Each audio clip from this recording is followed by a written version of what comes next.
It was like nowhere I'd ever been. I still remember stepping onto the massive patio filled with fountains and palm trees and just wild over-the-top architecture. So my wife, Sherry, and I, we had just gotten married, and we were on our honeymoon, and we were staying at an all-inclusive resort in Playa del Carmen, Mexico. Now, I'd barely flown ever in my life, and so I was not used to places like this. I'd never been anywhere like this. It felt like being in another world. Now, we'd been traveling all day, and by the time that we got to the hotel on that first night, I was starving. And so we arrive at the hotel late, and we enter into the giant outdoor patio, and suddenly there it was, like a beautiful oasis in the desert, an all-you-can-eat hot dog bar, fully loaded, at 11 p.m. at night. And I am thinking to myself, what kind of magical wonderland have I just stumbled into? Now, as credible as that was, the real shock came the next night.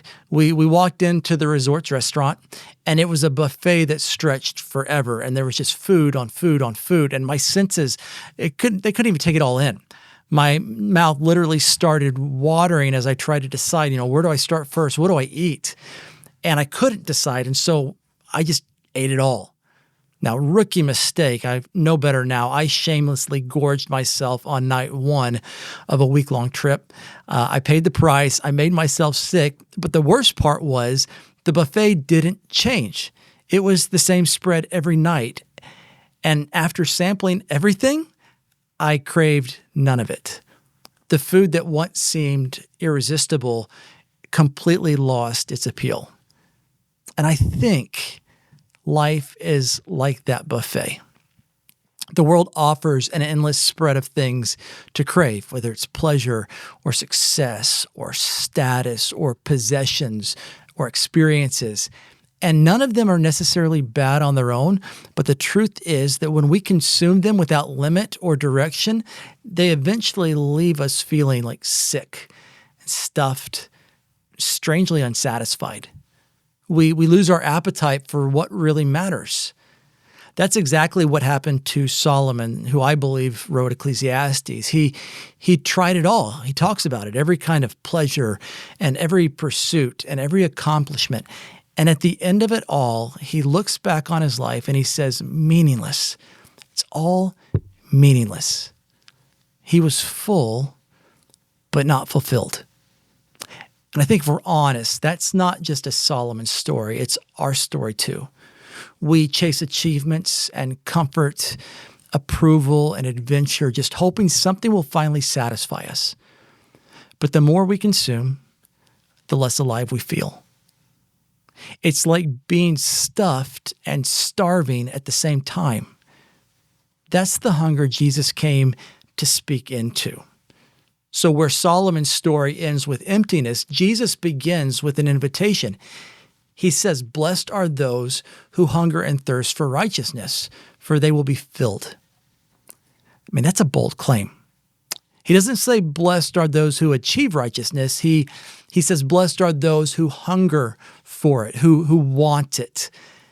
And that's where I want to just stop for a second and just ponder that, because Jesus doesn't shame us for our hunger. He simply redirects it.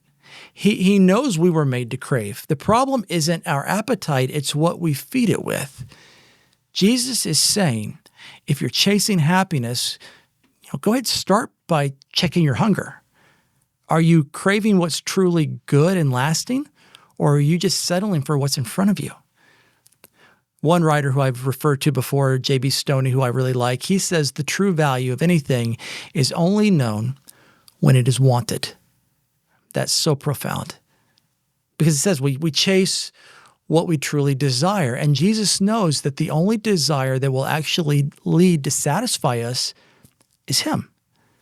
To hunger and thirst for righteousness, it means to want what's right, to long for Jesus to rule, to crave His presence, His way, His kingdom.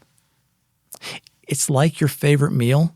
You smell it, your mouth waters, and the hunger, it's good because you know satisfaction is coming. And that's what Jesus promises. He says, if you hunger and you thirst for righteousness, you're going to be filled.